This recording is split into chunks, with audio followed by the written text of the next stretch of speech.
There is a particular cruelty in the universe's timing. For 30 years, Jordan Peterson stood before lecture halls and cameras and millions of searching minds and delivered a message that cut through the noise of a distracted age like a blade through fog. Life is suffering, and the only response worthy of a human being is to carry that suffering with meaning. He built an intellectual empire on that premise. Books that sold 10 million copies, a following that stretched across every digital platform on Earth. And he looked at the broken young men of the Western world, the ones drifting without direction, without purpose, without anyone willing to tell them the truth. And he said, with the precision of a clinical psychologist and the urgency of a prophet, "Clean your room. Tell the truth. Stand up straight. Carry your cross." And they listened, because he meant it. Now, in the spring of 2026, Jordan Peterson is at home. He is not giving lectures. He is not appearing on podcasts. He is not weighing in on the political and cultural crises that his absence leaves strangely quieter. He is at home with his wife of 37 years, with companions who help him through the hours. His mornings, according to the woman who has spent her entire life beside him, are brutally painful and discouraging. Later in the day, much later, she was careful to say, there is sometimes relief. Sometimes. The man who taught the world to bear suffering is now learning something he could not have scripted. What it feels like when the suffering has no clear meaning yet. So here's the question worth asking before we go any further. What do you do when the philosophy you have given your entire life to defending is the very thing the world now expects you to prove with your own body? This is not a story about a public figure's decline. It is not a story about controversy or ideology, or the culture wars that made Jordan Peterson one of the most polarizing and celebrated intellectuals of his generation. This is a story about one man, one woman, one marriage, one diagnosis, and what happens when a life built on confronting hard truths finally arrives at the hardest truth of all. His wife said it plainly, in 4 words that landed like a quiet verdict. He is not talking about going back to work yet. 4 words. 37 years of marriage. 30 years of public life. And now, silence. That silence, and what lives inside it, is what this story is about. Fairview, Alberta, is not the kind of place that produces global icons. It sits in the northwestern corner of Canada's prairie provinces, flat and cold and far from everything. A small town of a few thousand souls where winters arrive early and stay long, where the horizon is an unbroken line of frozen earth and pale sky, where the distance between who you are and who you might become can feel immeasurable. Jordan Peterson was born there on the 12th of June, 1962. He grew up in that cold, that flatness, and that distance. And he read, obsessively, relentlessly, the kind of reading that is less a hobby and more a survival strategy, a young mind clawing its way toward meaning in a landscape that offered few obvious answers. What compels a boy from the Canadian prairies to spend his adolescence wrestling with the darkest questions in Western philosophy? What drives someone that young toward Jung and Dostoevsky and Nietzsche, toward thinkers who stared directly into the abyss and came back not with comfort, but with maps? There are no simple answers. But this much is true. Jordan Peterson did not stumble into the study of suffering by accident. He went looking for it deliberately, because something in him sensed very early that the questions no one wanted to ask were the only questions that actually mattered. He studied political science at the University of Alberta before pivoting to psychology, a pivot that would define everything. He completed his doctorate at McGill. He taught at Harvard. And then, in 1998, he returned to Canada and took a position at the University of Toronto, where he would spend the better part of 2 decades turning lecture halls into something closer to confessionals. Places where young people, mostly young men, came to hear someone finally say the things they had felt but could not articulate. His first book, Maps of Meaning, appeared in 1999. It was dense and demanding and deeply original, an attempt to synthesize mythology, neuroscience, and Jungian psychology into a unified theory of how human beings construct meaning in a chaotic world. It was not a bestseller. It was something more durable, a foundation. a signal sent quietly into the intellectual atmosphere that a different kind of thinker had arrived. For the next 17 years, Peterson built his reputation the slow way. Lecture by lecture, student by student. The lectures, eventually uploaded to YouTube, found audiences that no university classroom could have contained. Millions of views, then tens of millions. A generation of young people drifting without direction in a culture that had stopped offering them coherent frameworks for living discovered a professor in Toronto who was willing to say something that almost no one else was willing to say. Life is hard, meaning is real, and you are capable of far more than you think. Then came 2016, and everything changed overnight. The Canadian government introduced legislation that, in Peterson's interpretation, would compel the use of specific gender pronouns under threat of legal sanction. Peterson refused. He made videos explaining his refusal. He went on television. He debated. He stood in the wind of institutional pressure and did not move. The backlash was immediate and ferocious. The support was equally immediate and equally ferocious. Within weeks, Jordan Peterson had become the most talked about academic on earth. Celebrated by millions as a voice of reason, condemned by others as a reactionary. Either way, heard. Either way, impossible to ignore. 12 Rules for Life, published in January of 2018, detonated. 10 million copies. Translated into 50 languages. A nonfiction book about personal responsibility and Jungian archetypes and biblical narrative that outsold memoirs, thrillers, and celebrity cookbooks. He toured every major city in the Western world, sold out theaters, stood before audiences of thousands who had come not merely to listen, but to tell him, through their applause, through their tears, that what he was saying had changed something fundamental in how they understood their own lives. At the height of all of it, the tours, the interviews, the debates, the global platform, Tammy got sick. 1989. That was when Jordan Peterson married Tammy Roberts. They had been together since childhood. Quite literally, they had known each other since they were 8 years old. By the time they married, she was not simply his wife. She was the architecture of his life. The person who existed before the books, before the lectures, before the millions of followers. The person who had been there when none of it existed yet, and would have stayed even if none of it ever had. In 2019, she was diagnosed with kidney cancer. What do you do when the person who is the foundation of everything you have built is suddenly under threat? When the one relationship that preceded the fame, the platform, the ideas, when that relationship is suddenly fighting for its life? You do what you can. You try to hold everything together. Peterson began taking medication to manage the anxiety and the sleeplessness.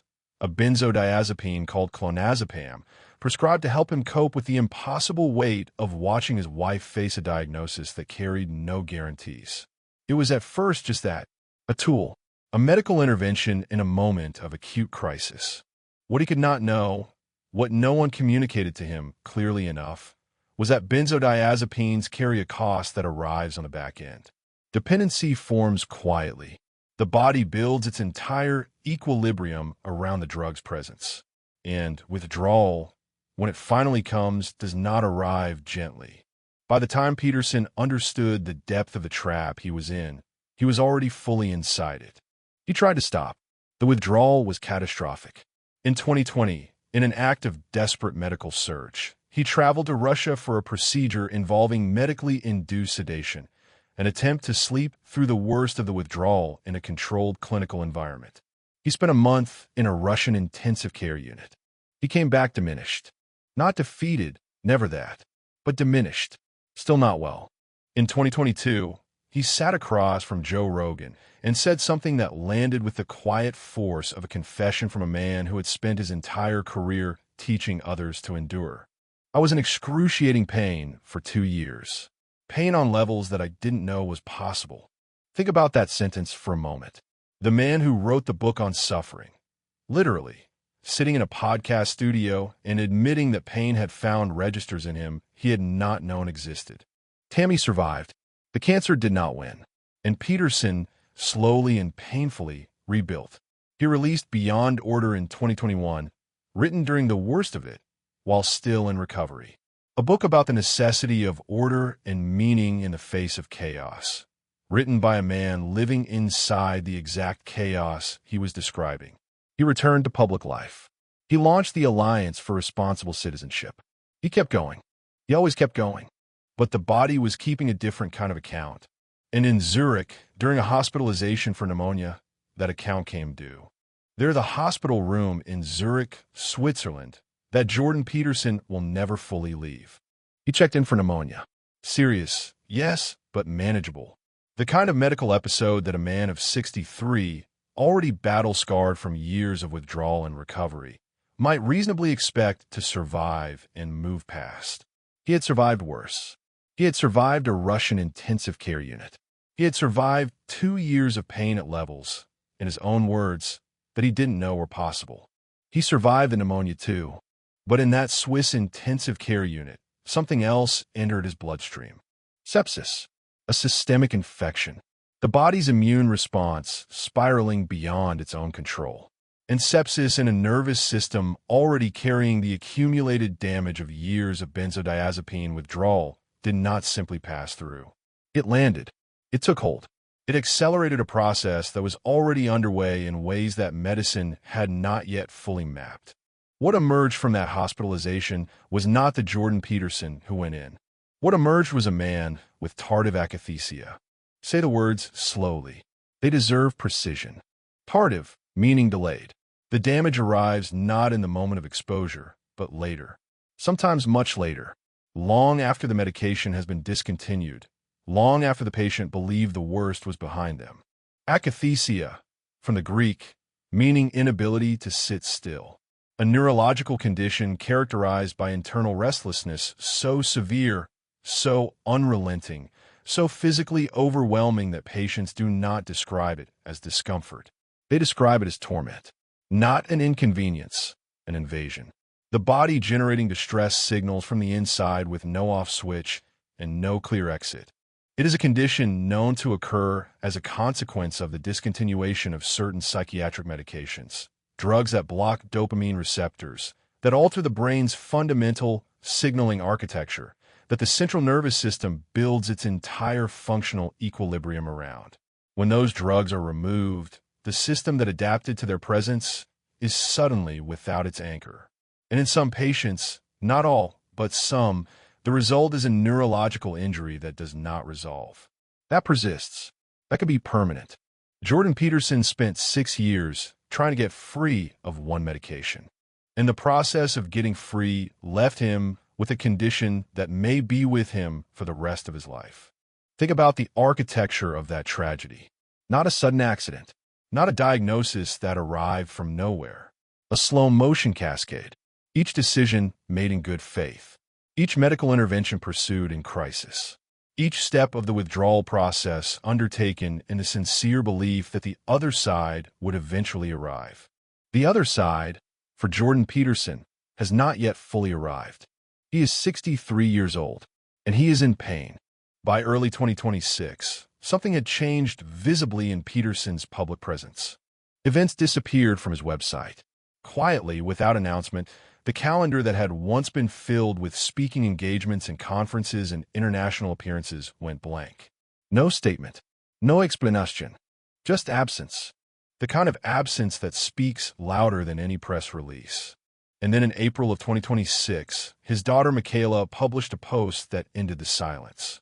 Michaela Peterson, herself a public figure in health and wellness circles, herself a survivor of a devastating autoimmune condition that had nearly claimed her mobility as a teenager, told the world what the blank calendar had already suggested. Her father was taking time away from everything.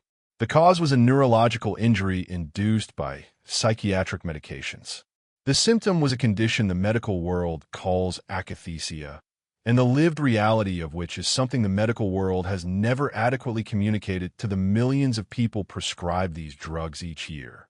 The world heard it and held its breath, because Jordan Peterson is not simply a famous person who is ill. He is the person who built an entire intellectual architecture around the proposition that suffering can be made meaningful, that the human being, when faced with the worst the world can offer, has both the capacity and the obligation to find within that worst something worth carrying forward. He is the man who looked at Dostoevsky's characters descending into degradation and said, "Look at what they chose, and learn." He is the man who told millions of people, in the middle of their own private collapses, that the antidote to chaos is to accept the weight and walk forward anyway. And now the walk itself is the hard part. On the 4th of May, 2026, Tammy Peterson gave an interview to the New York Post. It was not a long interview. It was not a dramatic performance. It was something rarer, and in its restraint far more devastating. A wife telling the truth about her husband, without catastrophizing, without minimizing, and without pretending the situation is other than what it is. She said, "Dr. Peterson is at home with family and helpful companions." She said, "He is not talking about going back to work yet." She said, "His mornings are brutally painful and discouraging for him. Later, much later in the day, he sometimes feels some relief." And then she said the sentence that stopped everything. "He feels as if he's in another realm of pain. Another realm, not a different degree of the same familiar suffering. Not a manageable variation on something already known. Another realm entirely. A place the map does not cover. A territory without the landmarks that ordinarily allow a human being to orient themselves and say, 'I know where I am, and I know which direction leads out.' What does it feel like to be in another realm of pain? To wake up in a body that is already sending distress signals before the day has had a chance to begin? To face a morning that is, in the word his wife chose with great care, brutal? And to know that the philosophy you built your entire public life around is now the very lens through which the world is watching you live it?" Tammy did not stop there. She addressed the medications. She addressed the medical system. She said what Peterson himself, in his silence, could not say. The damage done from psychiatric medications from over 6 years ago takes patience, time, and loving attention. And then, with a precision that carried more weight than any lecture her husband ever gave, she said, "The medical industry will have to face this evidence and take steps to protect the public from harm. Benzodiazepines should only be used in life-saving cases." There is a word for that statement. It is not anger exactly. It is not accusation exactly. It is testimony. The testimony of a woman who has watched, from the closest possible distance, what happens when the medical system prescribes a dependency-forming drug to a man in crisis without adequately communicating what the exit will cost. Not in abstract terms, not in statistics, in the body of the person she has loved since she was 8 years old. This matters beyond Jordan Peterson, because he is not the only person to whom this has happened. Tammy said so herself. There are many testimonials written by people who have suffered from psychiatric medication damage. He is simply the most visible, the one whose silence has been loudest precisely because his voice was once so omnipresent. The injury is not unique to him, and the testimony is not only about him. The man who built a platform on telling uncomfortable truths has, through his wife's words, delivered one of the most uncomfortable truths of his career. Not from a stage, not through a microphone, but through the simple, undeniable fact of what is happening to his body, and through the woman brave enough to describe it honestly. Jonathan Pago, theologian, artist, one of Peterson's closest friends, described what the days actually look like from the outside. Good days look like struggle and pain. But he's still capable of taking walks, working on projects, having good conversations, just with difficulty, and never for long. Bad days are constant pain and akathisia. He struggles to focus on anything and lapses into discouragement and despair. Never for long. Even on the good days, the days that qualify as good only by contrast with the ones that don't. Never for long. The Alliance for Responsible Citizenship, the organization Peterson Co. founded to bring together global leaders around questions of meaning, purpose, and civilizational renewal, held its 3rd annual conference in London in June of 2026. It went forward. The work continued. The institution he built continued to function in the world. He was not there, and that absence, More than any diagnosis, more than any interview, more than any social media post, is the measure of how serious this is. Jordan Peterson does not miss things because he is tired. Jordan Peterson does not miss things because he has decided to rest. He misses things because his body will not cooperate with the simplest requirements of showing up. Tammy said it plainly. He misses the opportunity to weigh in on what is happening in the world. He is aware of it. He has opinions. He has analyses. He has the same mind that produced 10 million copies of a book about how to live. And that mind is still running, still working, still reaching toward the ideas and arguments and debates that have defined his entire adult life. But the body, the mornings, another realm of pain. There is a question, uncomfortable and necessary, that hangs over all of this. Jordan Peterson built a philosophy that, at its core, insists on the meaningfulness of suffering. That the human being who faces their pain honestly, who carries their cross without collapsing under it, who tells the truth even when the truth is costly, that this person is living rightly, regardless of outcomes. But what happens when the suffering resists meaning? What happens when the body's distress signals are so neurologically relentless that the very cognitive architecture required to find meaning is compromised by the condition itself? What happens when a man who told the world to stand up straight is fighting a condition whose primary symptom is the inability to be still? Is the philosophy failing him? Or is the philosophy, in its most severe test, being proven in ways that no lecture hall could ever have demonstrated? We don't know the answer yet, and that not knowing is itself part of the story. What we know is this: akathisia can be permanent. The damage from prolonged benzodiazepine use and withdrawal does not resolve on a predictable timeline, if it resolves at all. Some patients improve over years. Some plateau. The medical literature is honest about its own limitations here. And those limitations are precisely what Tammy was pointing toward when she said the industry will have to face this evidence. Jordan Peterson is not a cautionary tale. He is a human being inside a medical reality that millions of people share, but that few public figures ever describe from the inside. He is, in his silence, doing something that may ultimately matter as much as any of his lectures, demonstrating without words that the suffering is real, that the damage is real, that the system that created this outcome needs to be held accountable. He is 63 years old, and somewhere in a house in Canada, on a morning his wife describes as brutal, the man who spent 30 years teaching the world about suffering is living inside a chapter he did not write and cannot yet end. There's a kind of courage that has no audience. Not the courage of the lecture hall, where 10,000 people rise to their feet and the applause fills the room like a physical force. Not the courage of the debate stage, where the cameras are rolling and the argument sharpens under pressure and the mind finds its edge precisely because the stakes are visible to everyone watching. Not even the courage of the book, the solitary, disciplined courage of a man committing his deepest convictions to the page and sending them into the world to be judged.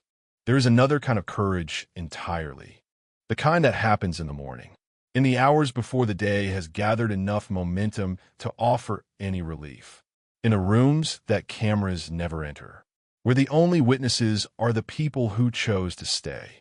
That is the courage Jordan Peterson is living right now. His wife chose her words with the precision of someone who has weighed every syllable. Brutally painful and discouraging. Much later in the day, another realm of pain. These are not the words of a woman softening a difficult truth for public consumption.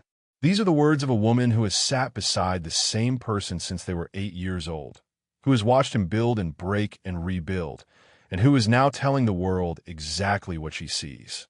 Not because it is comfortable, but because truth in their household has always been the only currency worth spending. He taught that. She learned it beside him, and now she is using it on his behalf. Think about what Tammy actually said to the world in that May interview. She did not say her husband was fine. She did not say he was resting and would return soon. She did not offer the careful managed statement that public relations logic would have demanded. She said he is not talking about going back to work yet. That small word, yet doing enormous work, carrying both honesty about the present and refusal to surrender the future. And then she turned toward the system. Benzodiazepines should only be used in life-saving cases. 5 words that contain 30 years of medical consequence. 5 words that name the thing that happened without flinching from the naming.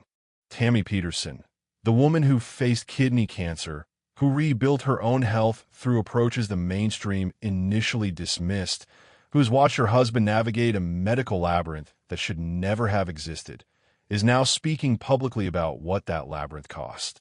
Not in bitterness, in testimony, because the man who built his entire platform on telling uncomfortable truths has, through her voice, delivered one of the most uncomfortable truths of his career. Jonathan Pago said something worth sitting with for a moment. Good days look like struggle and pain. That is the floor, the best version of the present moment. And yet, he is still capable of taking walks, still working on projects, still having good conversations, with difficulty, and never for long. But still, there is a whole philosophy contained in those 3 words. Jordan Peterson spent 30 years arguing that meaning is found not in the absence of suffering, but in what a person does with it, in the direction they choose to move, however slowly, however painfully, that the hero is not the person who escapes the darkness, but the person who carries a light into it and keeps walking. He is still walking. It costs him enormously, in ways that most people watching from the outside will never fully comprehend. But the walks happen. The conversations happen. The projects continue. This is not a triumphant narrative. It would be dishonest to frame it that way. But it is not a story of defeat either. And it would be equally dishonest to frame it that way. It is something harder to categorize, and perhaps for that reason more worth paying attention to. A story still in progress. A chapter that has not yet found its resolution. Being lived by a man who spent his entire career insisting that the unresolved chapters are the ones that matter most. Does Jordan Peterson believe, in those brutal mornings, in that other realm of pain, his own philosophy? We cannot know. We are not in that room. We do not have access to whatever passes through the mind of a 63-year-old man who has spent 30 years giving other people frameworks for endurance, frameworks he now needs more personally than he ever anticipated. But we can observe what is visible from the outside. He has not retracted anything. He has not issued a statement saying the philosophy was wrong, that the suffering broke the argument, that the lectures were false comfort. The silence is not repudiation. The absence is not abandonment. He is, in Tammy's words, at home with family, with companions, with the person who has been beside him since they were children. He is waiting, with patience, time, and loving attention, the exact prescription Tammy named publicly, without apology, as the only treatment that makes any sense right now. If you have ever carried something truly heavy, not the manageable weight of ordinary difficulty, but the crushing specific weight of something that will not lift no matter how correctly you try to respond to it, then something in this story will have reached you in a place that analysis cannot fully access.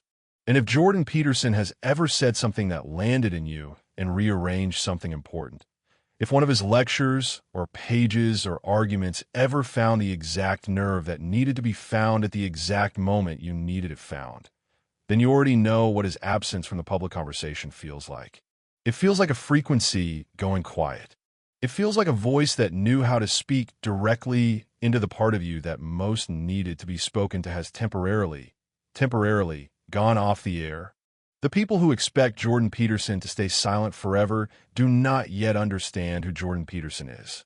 He is the man who came back from a Russian intensive care unit, who wrote a book during withdrawal that became a global bestseller, who rebuilt himself slowly and painfully more than once. If there is one thing 30 years of his own work would predict about what comes next, it is this. The chapter is not finished. And when it continues, when that voice comes back, you will want to have been watching.